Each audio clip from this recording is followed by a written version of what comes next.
우리 말씀을 보겠습니다. 요한계시록 13장 7절에서부터 10절까지의 말씀입니다.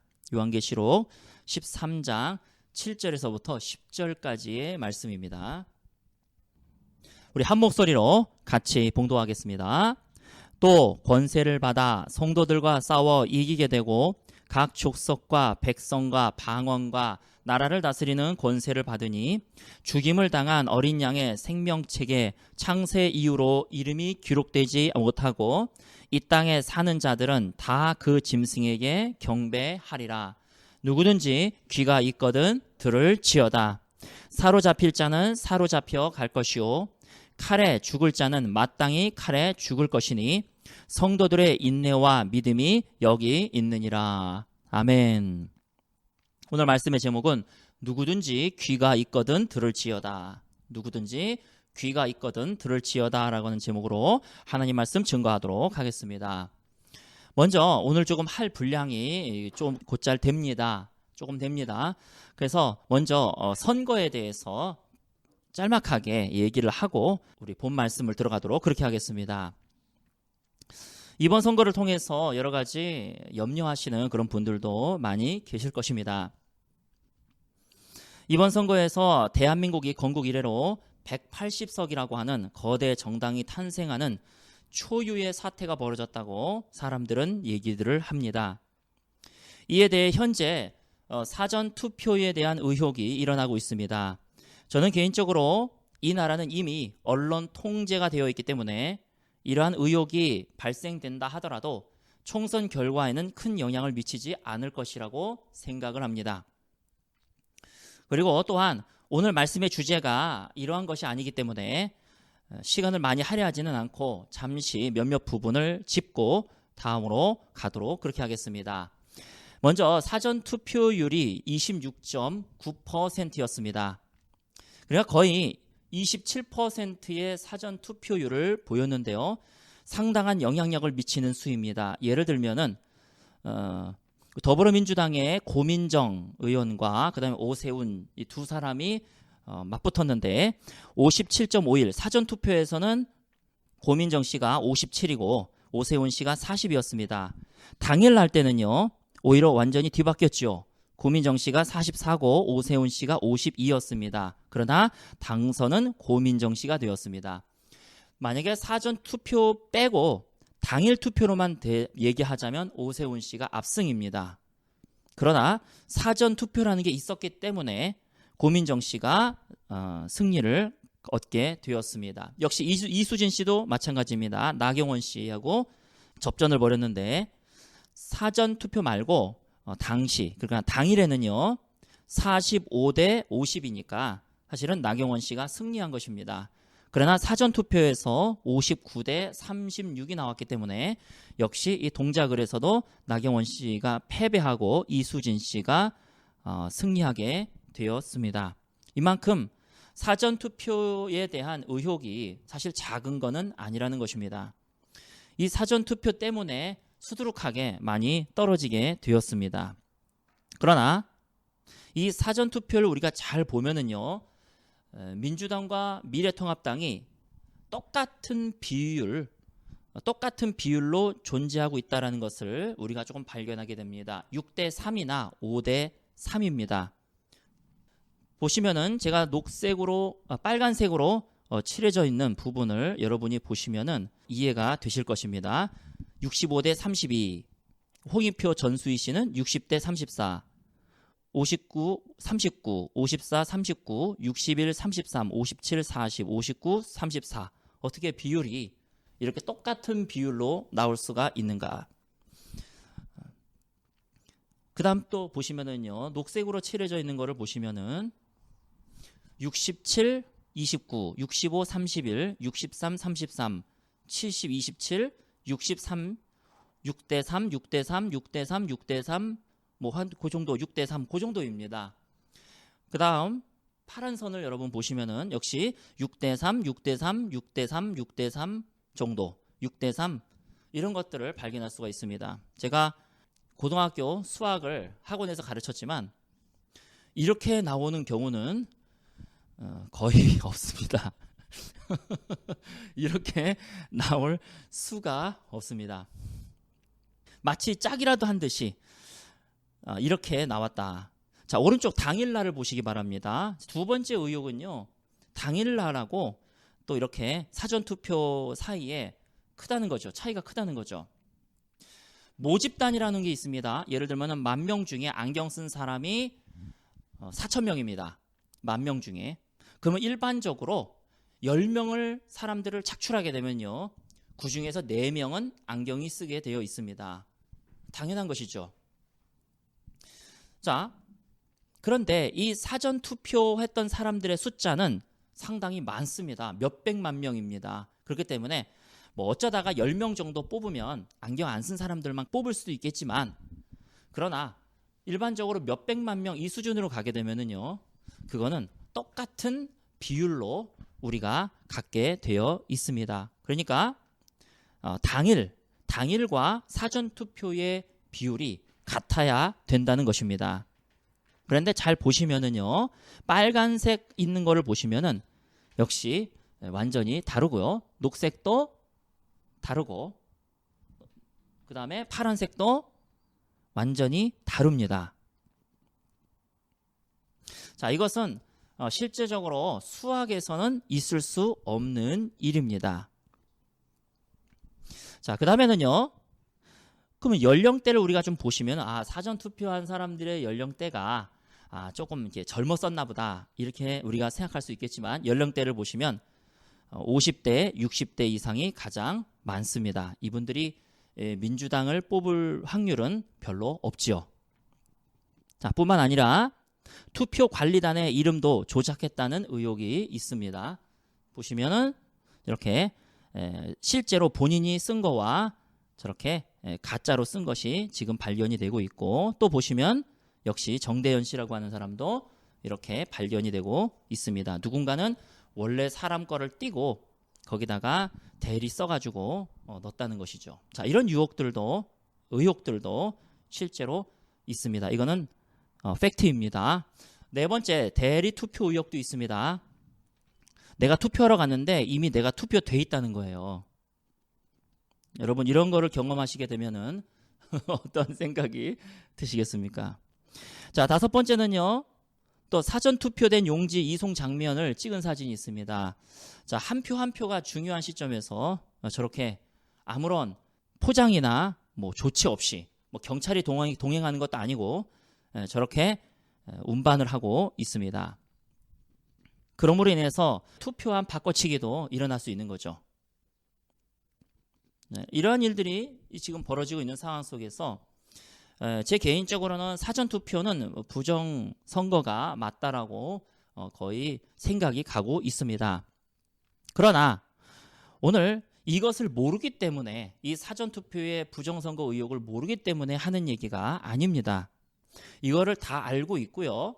또 이렇게 어떤 의혹을 제기했으면, 예전 같았으면은 다 당선이 취소되고 이랬을 텐데, 지금은 그렇게 되지 않을 거라는 것도 알고 있습니다. 제가 수요일에 말씀 증거했던 것처럼 이유가 어찌 되었든 간에 민주당이 득세하도록 허락하신 것은 하나님의 뜻입니다. 오늘 이 말씀을 드리고자 하는 것입니다. 여러분, 오해하지 마십시오. 우리는 욥을 잘 알고 있습니다.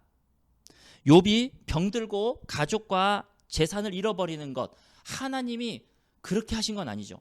그 자체가 하나님의 뜻이 었다고 말하는 것이 아닙니다. 욥이 병드는 것이 하나님의 뜻이었다, 욥이 가족과 재산을 잃어버리는 것이 하나님 뜻이었다라는 것을 말하고자 하는 것이 아닙니다.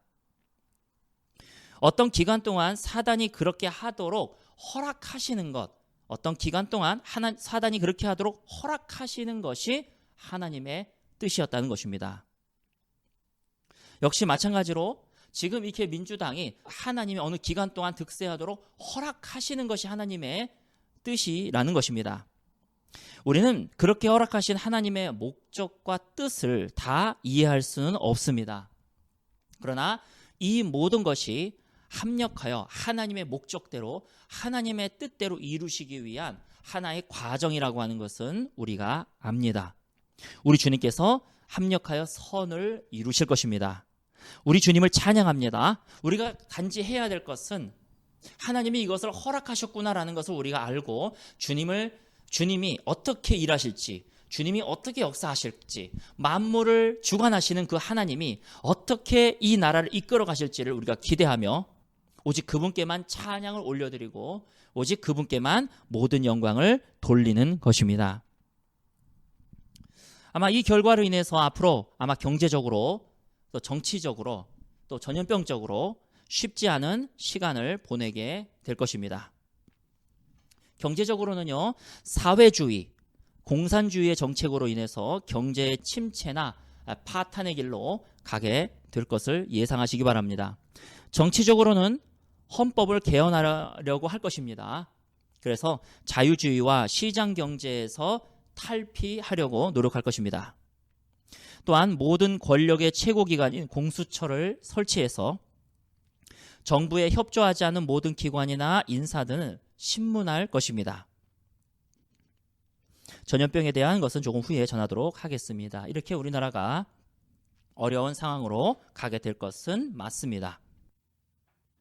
그러나 아까도 얘기했듯이 중요한 것은 이 모든 것은 하나님이 우리에게 통과하도록 허락하셨다는 것입니다.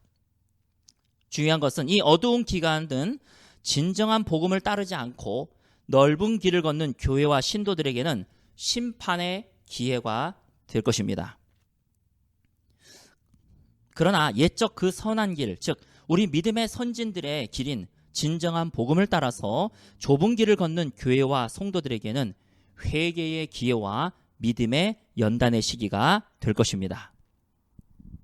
이것은 모든 환난, 심지어는요 7년 대환란 때도 마찬가지입니다. 모든 환난은 진정한 복음을 따르지 않고 넓은 길을 가고 있는 교회와 신도들에게는 심판이 될 것입니다. 그러나 우리 믿음의 선진들의 길, 즉 진정한 복음을 따라서 좁은 길을 걷는 교회와 성도들에게는 회개의 기회와 믿음의 연단의 시기가 될 거라는 것입니다. 진정한 복음을 아는 자는요 교만할 수가 없습니다. 진정한 복음을 아는 자는 절대로 교만할 수가 없습니다. 내가 설사 복음을 알고 있고 저 사람은 설사 복음을 모른다 하더라도 교만할 수가 없습니다.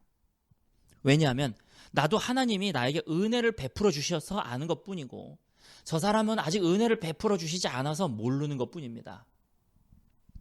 모든 것은 하나님이 우리를 향한 태초의 계획에 있으시며 우리가 주님 앞에서 행한 것은 아무것도 없습니다. 구원은 행위로 되지 않는 것처럼 우리가 주님 앞에서 구원을 얻기 위한 뭔가를 행한 것은 아무것도 없습니다. 단지 우리 주님께서는 우리에게 은혜를 베풀어 주셨을 뿐입니다. 눈을 열어주셨을 뿐입니다. 그래서 우리는 진정한 복음을 아는 자는 교만할 수가 없습니다. 또 자신의 능력으로, 자신의 지혜로, 심지어 영적인 체험까지 어느 것 하나 자신이 한 것이 아니라는 것을 뼈저리게 우리는 알기 때문입니다. 사실 이 부분에 대해서 잠깐 제가 그냥 언급만 하고 넘어갈게요. 여러분이 알고 있는 일루미나티가 있습니다. 일루미나티. 그러니까 좀 우리가 쉽게 좀 극단적으로 얘기하자면 세계 정부죠. 글로벌주의자들, 글로벌을 따르는 사람들이죠. 그런데 이 일루미나티가 한쪽은 공산주의 세력으로 또 한쪽은 우파로 갔을 뿐입니다. 소위 말해서 똑같은 놈들입니다. 민주당이 되든 미통당이 되든 그 안에 일루미나티들이 그러한 것들을 서로 싸우고 있을 뿐입니다. 부정선거가 아무리 나타나도 미통당은 끔찍하지 않는 것을 보게 됩니다. 사실은 서로 같은 사람들입니다. 자, 그런 의미로 봤을 때는요, 우리는 더 이상 이제 정치적인 것에 대해서 우리가 슬퍼하거나 혹은 기뻐하거나 할 의미가 없다는 것입니다. 저에게 하나님이 개인적으로 주신 감동은 있는데 여기서 나누지는 않습니다. 하나님이 왜 민주당을 지금 선택하셨는지, 어차피 고놈이긴 하지만 왜 민주당을 선택하셨는지에 대한 부분은 저에게는 말씀해 주신 것이 있지만 여기에 나누지는 않겠습니다. 민주당이 득세하든 미통당이 득세하든 더 중요한 것이 있습니다. 이것은 다음에 열거하는 내용의 사실은 우리에게는 더 중요한 것입니다. 지금 아마 미통당이 정권을 잡았어도 똑같은 시대로 흘러가게 될 것은 자명합니다. 민주당이 정권을 잡아도 똑같은 시대로 흘러가게 될 것입니다. 우리 다음을 보겠습니다. 코로나 이후의 사태입니다. ID 2020이라고 하는 것이 지금 최근에 사람들이 어젠더로 떠오르고 있습니다. 최근에 마이크로소프트 사이에 대표를 사임한 빌 게이츠라고 하는 인물이 있습니다. 마이크로소프트 되게 유명하죠. 빌 게이츠가 현재 ID 2020이라고 하는 어젠더에 목숨을 걸고 있습니다. 마치 이걸 하기 위해서 작년에 마이크로소프트사에서 나온 것처럼, 제가 나중에 시간이 되면 말씀을 드리겠지만 지금 현재 엄청난 대기업들, 내놓으라고 하는 대기업들의 대표들이 작년에 많은 사표를 내고 나왔습니다. 여기엔 여러 가지 설들이 있지만 그 중에 한 명도 빌 게이츠죠. 근데 빌 게이츠는 ID 2020이라고 하는 것을 하기 위해서 나온 것처럼 보입니다. 자, 이 ID 2020이 뭐냐? 이것을 간단하게 말하자면 인간의 몸에 베리칩, 그러니까 RFID 마이크로칩을 임플란트 심겠다는 얘기죠. 한 달 전에 2020년 3월 18일 날 빌 게이츠는 코로나19의 퇴치를 위해서 RFID 마이크로칩 임플란트가 사용될 것이라고 발표했습니다. 최근에 코로나로 인해 누가 회복이 되었는지 우리가 알 길이 없다. 또 누가 테스트를 받았는지, 또 어떤 이가 백신을 받았는지 이 증명할 수 있는 이 소위 디지털 인증서를 심겠다는 것입니다. 현재 ID 2020은요, 유엔의 지원을 받아서 진행이 되고 있습니다. 이것은 무슨 빌 게이츠 혼자 주장하는 것이 아니라 그 기반에는 유엔이 있습니다. 빌 게이츠는 5년 전인 2015년 테드 연설에서 앞으로는 핵폭탄이 아니라 코로나 바이러스와 같은 전염병이 전 세계의 가장 큰 위험이 될 것이다라고 경고한 바 있습니다. 마치 이것을 빌 게이츠가 예언해서 맞춘 것처럼 언론들이 떠들어대는데, 다시 말해서 5년 전서부터 이 계획을 해왔다는 것입니다. 또한 유엔에서는요, 2016년 그 1년 후에 ID 2020 정상회의가 열렸고 2020년서부터 2030년 사이에 모든 사람에게 추적이 가능한 디지털 신원, 즉 RFID 2020이죠. RFID 칩이죠.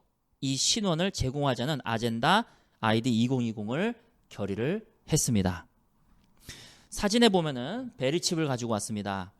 자, 이것이 지금 실용화가 되고 있기 때문에 여러분이 좀 잘 봐두셔야지 됩니다. 이 베리칩 얘기는 이제 몇 년 후 얘기가 아니라 이미 지금 실용화되어 가고 있다라는 것을 우리는 염두에 둬야 됩니다.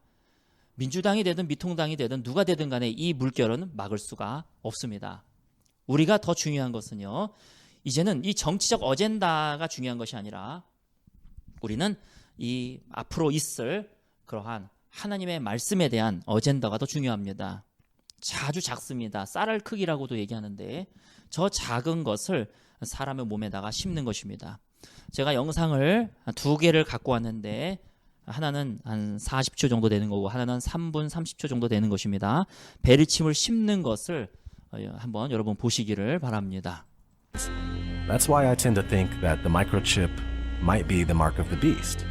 It says no one can buy or sell unless they have the mark.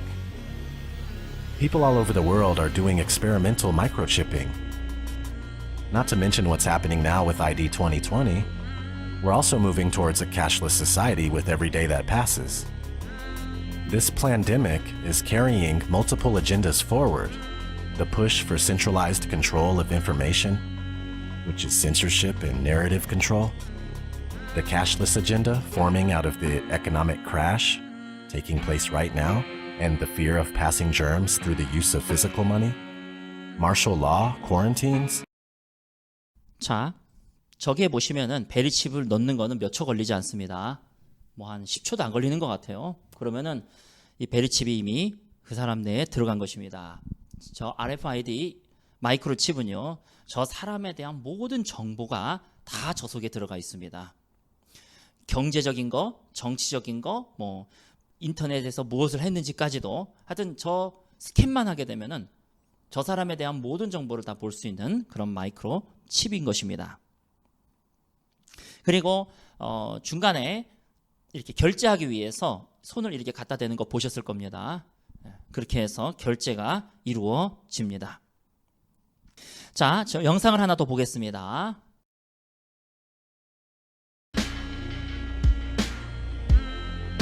So this is where the microchip implant story begins.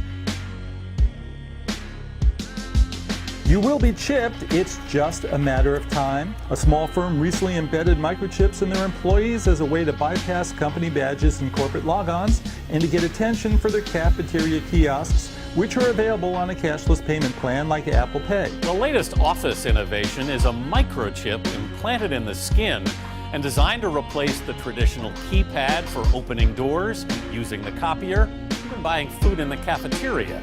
Employees at a vending company are going from the assembly line to front of the pack to get microchipped. Do you think this is the future? It is the future, and we look at this as being responsible. The implant, which has been FDA approved, is the size of a grain of rice and is injected under the skin between the thumb and index finger by a licensed piercer.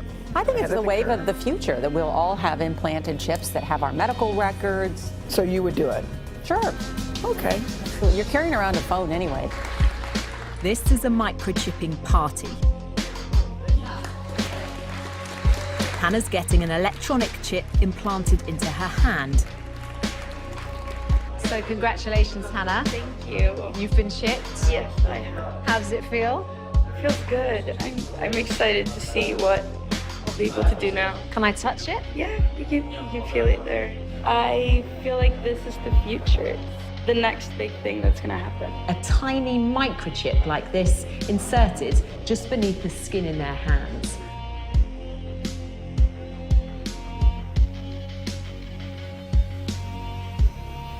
This technology will, one day, change the way we live. That in the future, we will all be chipped. In Sweden, the microchips are already here. The microchip implants use the same technology that's in contactless credit cards, which have made cash pretty much obsolete in Sweden. No cash. Is a cashless society inevitable? How long will it take before we're cashless? Many countries are fast moving towards a cashless society. Between 2000 and 2015, non-cash payments in the U.S. grew by almost 400%. Venmo, the mobile app where people can pay each other on a smartphone, now processes $2 billion a month. This year, Apple added similar payment capabilities in iMessage. These free services are so popular, 30 major banks recently launched a competing product called Zelle. It would be better if we were more like Sweden, where cash has nearly been phased out. And the U.S. will get there too in another 5 or 10 years. There's no question that cash, is in its last era. China's cashless revolution has happened in just 3 years. In order to avoid the risk of transmission through physical handling of money, we encourage the use of cashless transactions, such as mobile money, M-Pesa and otherwise, and credit cards. Well, health experts say the coronavirus can live on surfaces like cash for up to 10 days. That has many people worried about shopping and other everyday tasks. The standard narrative in society is that cashlessness, quote-unquote cashlessness, is a sort of organic process just percolating from the bottom up. 자, 코로나 바이러스로 인해서 점점 현금이 사라져가고 있고요. 또 그 사람의 어떤 바이오적인 부분들을 체킹하기 위해서 마이크로칩을 넣는 일들을 가속화하게 될 것입니다. 현재 일본에서는 작년부터 동사무소에 가면은 베리칩을 이식할 수 있다고 합니다. 주로 이제 노인 대상으로 지금 베리칩을 인식하고 있는데 독거노인들이라든지 또 혼자 사시는 그런 분들. 자, 어쨌든 지금 일본에서는 동사무소에도 베리칩을, 즉 RFID를 칩을 넣을 수 있는 그러한 상황이 되었습니다. 이 RFID가 뭐 666표냐 아니냐, 물론 지금 같은 경우는 더 살펴봐야 될 문제지만 중요한 것은 이 RFID 칩이 없으면, 마이크로 칩이 없으면 물건을 사고 파고 할 수가 없는 시대로 가고 있다는 것입니다. 그렇다면 RFID 리더기가 있어야 되잖아요. RFID 리더기가 있어야지 뭐 찍찍 이게 될 텐데, 근데 재미있는 것은 여러분 바코드 이렇게 딱 찍는 그 리더기가 RFID 리더기로 소프트웨어만 업그레이드 시키면 바로 사용할 수 있습니다. 그래서 여러분들이 뭐 이마트에 가가지고 물건을 산 다음에 따따따딱 찍은 다음에 자기 손만 딱 찍으면은 바로 그 자리에서 결제가 가능하도록 이미 전 세계의 시스템은 RFID 시스템으로 다 바꾸어 놓은 상황입니다. 바코드만 읽을 수 있으면 소프트웨어를 업그레이드 시켜서 RFID 리더기로 그것을 사용할 수 있다라는 것입니다. 현재 내년 10월 1일서부터 미국에서는 국내선 비행기를 타려면 RFID 카드가 있어야 탑승할 수 있습니다. 이제는 주민등록증이나 운전면허증으로 표를 구할 수가 없는 시대가 미국에서는 왔다는 것입니다. 원래는 올해 10월서부터 시작하려고 했다가 코로나로 인해서 1년 미루어졌습니다. 주민등록증이나 운전면허증은 운전에 대한 부분 혹은 그 주민등록증에 대한 그 부분만 알 수가 있겠지요. 그러나 RFID 카드는 손에다가 이식한 건 아니지만 또 하나의 카드를 들고 다닌 거겠죠. 근데 그 카드에는 그 사람의 모든 신상 정보가 다 들어있고요. 손에만 안 넣었을 뿐이지 그 카드로 대처하는 거죠. 자, 미국의 국내 항공이 이렇게 한다면 아마 RFID 카드를 사람들에게 발급하라고 하고 마트라든지 이런 데에서 그걸 사용하도록 그렇게 할 것입니다. 주민등록증이나 운전면허증으로도 탑승을 못하도록 한다면 어떻게 했습니까? 자기 신원을 확인하기 위해서는 RFID 카드를 발급받아야 되는 것이죠. 이것이 나중에는요, 이제 카드를 사용하지 못하게 하면 손으로 들어가게 되어 있는 것입니다. 자, 우리 또 한 가지 좀 보겠습니다. 2020년 6월 23일에는 얼마 남지 않았습니다. 지금 코로나 때문에 전 세계가 난리인데 얘네들은 모이겠대요. 세계교회협의회 WCC 주관으로 세계 종교 통합을 선언합니다. 특히 주관은 카네기 재단하고 엘리야 종교관 연구소에서 주관을 합니다. 장소는 네덜란드 헤이그에서 개최하고요. 평화궁전이라고 하는 곳이 있습니다. 국제사법재판소로 지금 쓰이고 있는데 국제사법재판소 좀 희한하죠. 다시 말해서 이 국제사법재판소라는 말 자체가 이 국제 간에 벌어지는 일에 대해서 재판하겠다라는 얘기입니다. 지금까지는요, 국제끼리에 벌어진 일은 그 해당 국가들이 알아서 해야 됐습니다. 전쟁을 하든 협상을 보든. 그런데 그 위에 군림하는 사법기관을 만든 것이 국제사법재판소입니다. 글로벌리스트들입니다. 카네기 재단도 역시 글로벌리스트입니다. 명분은 종교 간 우호와 갈등 종식 및 협력 증진을 통한 세계 평화를 표방하고 있습니다. 세계 주요 종교 지도자들이 모여서 세계 종교 연합에 대한 선언을 하게 될 것입니다. 공식적으로 세계 종교를 통합하겠다라고 선언을 하는 것입니다.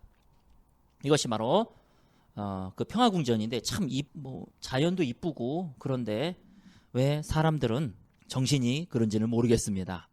그동안 구원론에 있어서 천주교는 루터교하고 합의를 했습니다. 감리교와도 합의를 했죠. 지난 설교를 여러분 들어보시면은 코로나보다 더 위험한 전염병 이런 설교들을 들어보시면 나옵니다. 성결교를 제외한 장로교, 순복음 등의 대다수의 교단들과 신앙과 직제 일체의 합의를 이루었습니다. 웬만한 교단들은 천주교하고 신앙과 직체를 합의를 하겠다 이렇게 지금 선언을 했습니다. 더군다나 WLI나 마이크 비클의 아이합이라든지 국제예수전도단의 로렌 커닝햄, 베델교회의 빌 존슨, 아이리시 미니스트리의 하이디 베이커 같은 대다수의 영성을 추구한다는 사역자들조차도 이 천주교와의 언약식을 했던 것을 우리는 알고 있습니다. 그런데 이제는 2020년 6월에 공식적으로 WCC의 싱크탱크인 신앙과 직제위원회 주관하에서 세계 종교 연합 선언식을 갖겠다는 것입니다. 이로써 공식적으로 모든 종교는 하나라는 선언에 각 종교 지도자들의 사인을 하게 될 것입니다. 우리가 데살로니가전서 2장 3절 4절을 보면 이렇게 쓰여져 있습니다. 우리 한 목소리로 같이 봉독하겠습니다. 누가 어떻게 하여도 너희가 미혹되지 말라. 먼저 배교하는 일이 있고 저 불법의 사람 곧 멸망의 아들이 나타나기 전에는 그 날이 이르지 아니하리라. 아멘. 또 4절을 보십시오. 시작. 그는 대적하는 자라 신이라 불리는 모든 것과 숭배함을 받는 것에 대항하여 그 위에 자기를 높이고 하나님의 성전에 앉아 자기를 하나님이라 내세우리라. 아멘. 성경에도 먼저 배교가 있을 것이라고 얘기를 하고 있습니다. 전염병은 전염병 나름대로, 또 RFID 마이크로칩은 그 나름대로, 또 종교통합은 그 나름대로 지금 2020년이라고 하는 이 시간은요, 우리가 깨어있고 정신을 똑바로 차리지 않으면 안 되는 연도입니다. 지금도 수많은 교회들이 잠을 자고 있습니다. 세상이 어떻게 돌아가고 있는지 알지도 못한 채, 알려고 하지도 않고 잠을 자고 있습니다. 그러나 특히 2020년은요, 우리나라 상황도 그렇고 우리가 깨어서 근신해야 하겠습니다. 우리 요한계시록 13장을 보겠습니다.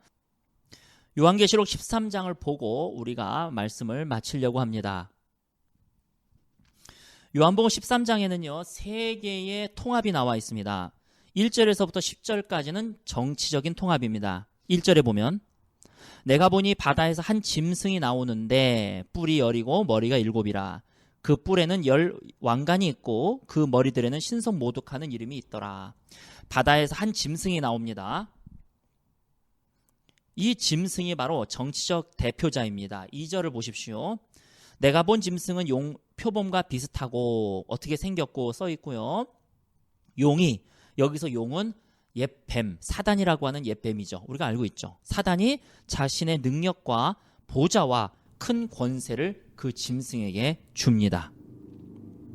3절에 보면은 온 땅이 놀랍게 여겨 짐승을 따랐다. 자, 한 나라가 아니에요. 온 땅이 놀랍게 여겨 짐승을 따랐다. 자, 4절에 보면 용이 짐승에게 권세를 계속 줍니다. 사탄이 이 지도자에게 권세를 줍니다. 5절에 보면은 또 짐승이 과장되고 신선모독을 말하는 입을 받고 또 42달 동안 일할 권세를 받으니라.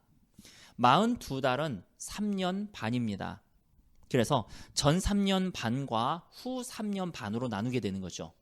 7년 대환란은 전 3년 반, 후 3년 반인데 전 3년 반은 그래도 좀 괜찮습니다만 후 3년 반, 42달은 이렇게 짐승이 활동하게 되는 시기가 될 것입니다.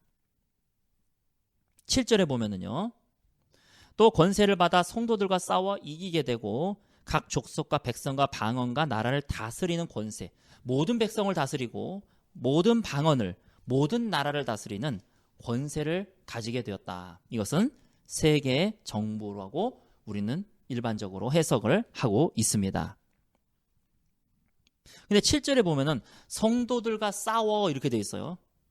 어떤 사람들은 이 7년 대환란 전에 휴거가 될 것이다 이렇게 얘기합니다. 근데 저 개인적으로는요, 통과설을 저는 생각합니다. 3년 반을 통과하게 될 것이다. 그래서 지금 7절에 성도들과 싸우게 될 것이다. 이런 말이 여기에 쓰여져 있습니다. 8절에 보면은요, 죽임을 당한 어린 양의 생명책에 창세 이후로 이름이 기록되지 못하고 이 땅에 사는 자들은 다 그 짐승에게 경배하리라. 자, 내가 666표 받지 말아야지, 내가 저 짐승에게 경배하지 말아야지, 자기가 결정한다고 될 일이 아니라는 거예요. 이거는 생명책에 기록이 되어 있으면 그 사람은 666표 안 받게 될 것이고 그 짐승에게 경배하지 않게 될 거라는 얘기예요. 중요한 것은 생명책에 기록되느냐 되지 않느냐, 그게 중요한 것입니다. 내가 아무리 결단하고 내가 예수님을 부인하지 않겠습니다 열심히 결단했던 베드로, 하지만 닭이 울자 3번 부인했던 것처럼 그건 내 결단과 내 결심으로 되는 것이 아니라 생명책에 내가 기록이 되어 있으면 나는 육류표를 받지 않게 될 것이고 이 짐승에게 경배하지 않게 될 거라는 거예요. 그래서 지금은 어떤 시기냐면요. 구원이 선포되는 시기입니다. 지금은 복음이 선포되는 시기입니다. 우리가 마지막 때에 그러면은 뭐 누구는 예언할 것이고 환상을 볼 것이고 이걸 생각하는데 틀린 말은 아닙니다. 마지막 때에 있을 잠깐의 부흥 속에는 그 현상이 분명히 들어가지만 부흥은요. 죄인이 회개하고 주님의 생명책에 기록이 되는 게 부흥이에요. 9절에 얘기합니다. 누구든지 귀가 있거든 들을지어다. 어떤 사람은 코로나가 끝나면서 막 부흥이 일어날 거래요. 지금 뭐 회개의 기도도 하고 있고 막 성전을 둘러싸가지고 기도하고 있고 막 그래서 부흥이 일어날 거라고 하는데 뭐 그 부흥이 안 일어날 거다 일어날 거다 뭐 일어날 거라고 저도 생각을 합니다만 근데 우리가 생각하는 뭐 세상의 평화를 가져오는 부흥 뭔가 기사와 이적이 나타나가지고 막 하나님의 역사가 지금 엘리야가 나타나는 그런 부흥이 아니라 지금은 하나님이 천사들을 풀어가지고 인을 치는 시기로 가게 될 것이에요. 구원이 하나님이 마지막 심판을 하시기 전에 사람들을 생명책에 기록되는 시기로 가게 될 것입니다. 누구든지 귀가 있거든 들을지어다. 그래서 우리는 어떠한 성령의 막 은사, 역사 이런 쪽이 중요한 것이 아니라 우리가 준비해야 될 것은 복음인 것입니다. 수많은 사람들에게 우리 믿음의 선진들의 복음을 전해주고 그들이 생명책에 이름이 기록되도록 하는 것입니다. 누구든지 귀가 있거든 들으시기 바랍니다. 10절에 사로잡힐 자는 사로잡혀 갈 것이요 칼에 죽을 자는 마땅히 칼에 죽을 것이니 성도들의 인내와 믿음이 여기 있느니라. 우리는 3년 반 동안 우리에게 필요한 것은 인내와 믿음이라는 것입니다. 자, 요한계시록 13장 11절에서부터 15절까지는요. 종교적 통합입니다. 내가 봄에 또 다른 짐승이 하나 또 올라오는 것입니다. 13절에 보면 큰 이적을 행하고 있다. 심지어 사람들 앞에서 불이 하늘로부터 땅에 내려오게 한다. 여러분 그래서 지금 막 성령의 은사를 쫓아가지고 막 뭐 신디 제이콥스가 무슨 예언을 했대. 뭐 베델교회에서 무슨 일이 벌어졌대. 자, 그것이 잘못됐다 잘됐다를 얘기하자는 게 아니라 그것을 쫓아가다가는요. 미혹되기 쉽다는 것입니다. 왜냐하면 큰 이적을 행하고 심지어 사람들 앞에서 불이 하늘로부터 땅에 내려오게 하고 14절에 보면 짐승 앞에서 받은 바 이적을 행함으로 땅에 거하는 자들을 미혹하여 땅에 거하는 자들에게 이르기를. 자, 그 이적을 행하는 이유는요. 적그리스도도 이적을 행할 수 있습니다. 이 종교 지도자도 이적을 행할 수 있습니다. 기사와 이적을 행할 수 있어요. 근데 그는 결국은 사람을 미혹하기 위한 것입니다. 지금은 누가 뭘 예언을 해서 접중하고 뭐가 어쩌고 저쩌고 이게 중요한 것이 아니라 복음이 무엇인가? 내가 진짜 올바른 회개를 한 것인가?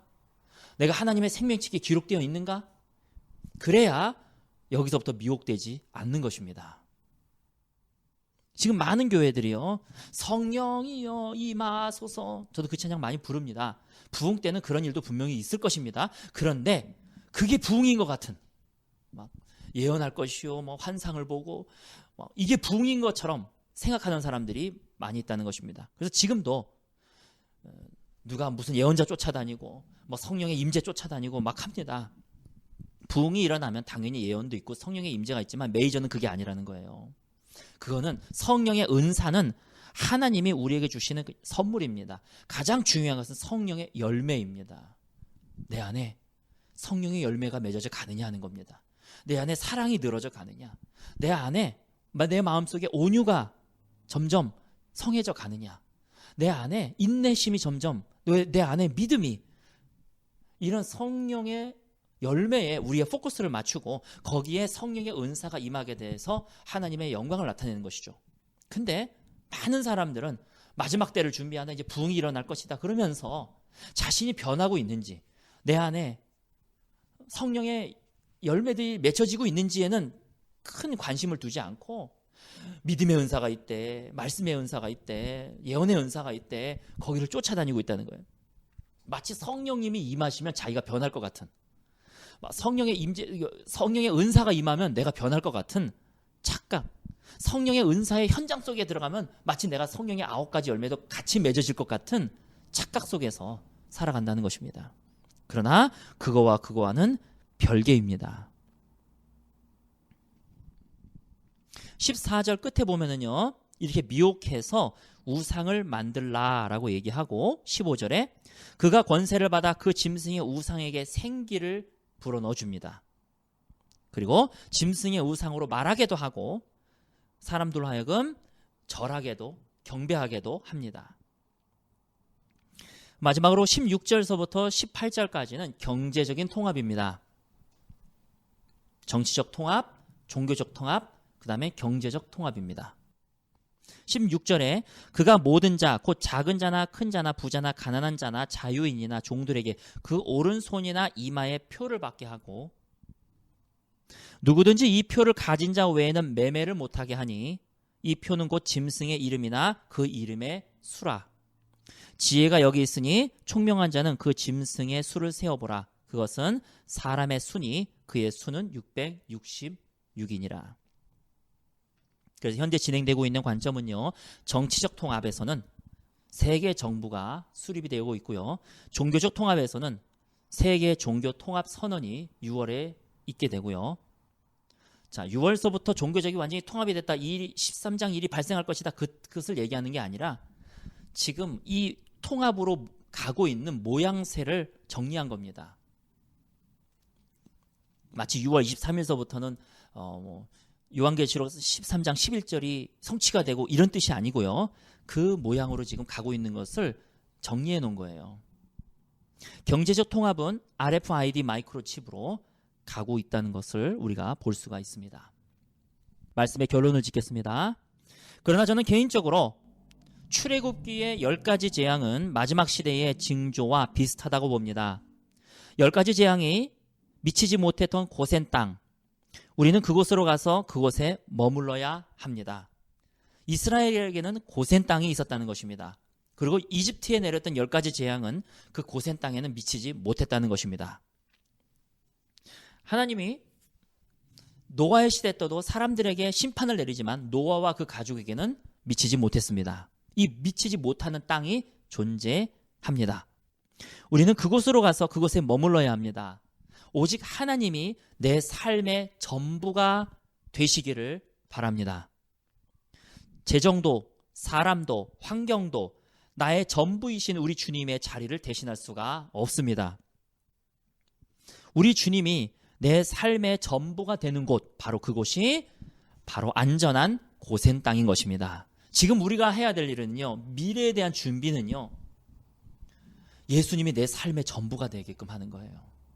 예수님 앞에서 내가 높아진 우상들을 꺾어버리는 겁니다.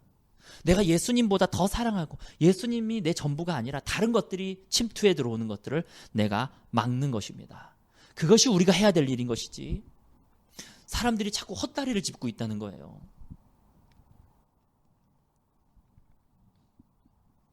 그리고 찬양마을교회는 곧 다가올 미래를 준비하는 교회가 될 것입니다. 정부의 행정기관은 계속적으로 더 깊이 교회의 일에 관여하게 될 것입니다. 그리고 교회를 조정하려고 할 것입니다. 아마도 잠깐 얘기했듯이 민주당이 득세하든 미래통합당이 득세하든 정부가 교회에 대한 더 깊은 관여는 예견된 것입니다. 그러나 우리는 준비할 것이고 우리 주님께서는 찬양마을교회를 주님의 고센 땅으로 인도할 것이라고 믿습니다. 저는 개인적으로 이 나라가 미국과 더불어 전 세계의 성도들에게 인을 치는 시기, 즉 잠깐 동안 진행되는 부흥의 시기에 복음을 증거하는 제사장의 나라로 세우셨다고 믿습니다. 그러나 그 부흥을 준비하는 것도 중요하지만 잠시 후에 오실 주님의 재림을 준비하는 것이 더 중요합니다. 예수님이 나의 모두가 되게 하는 것이 더 중요합니다. 그리고 이 모든 과정을 통해서 우리 주님께서 요한계시록을 어떻게 이루어 나가실지 흥미진진하게 보게 될 것입니다. 저는 이 시기에 한국에 있는 진정한 모든 성도에게 필요한 말씀이 바로 하나님의 주권이라고 봅니다. 왜냐하면 앞으로 우리가 이해할 수 없는 일들이 많이 벌어질 수 있기 때문입니다. 우리 주님만 바라보십시오. 그리고 그분을 기대하십시오. 그리고 그분이 품속에 거하십시오. 그분이 여러분의 전부가 되십시오. 여러분 다음에 설교를 꼭 들으시기 바랍니다. 하나님의 주권에 대한 설교입니다. 코로나 이후의 세계와 하나님의 통치, 우리가 처한 국가상황은 하나님의 뜻인가? 마지막으로 이 세상에서 벌어지는 모든 것은 다 주님의 손 안에 있습니다. 모든 현상과 모든 보이는 것과 모든 보이지 않는 영적인 세계는 바로 우리 주님으로부터 나왔고 주님을 통하지 않으면 안 되고 주님의 목적에 종결됩니다. 승리는 우리 주님의 것입니다. 다 같이 기도하시겠습니다.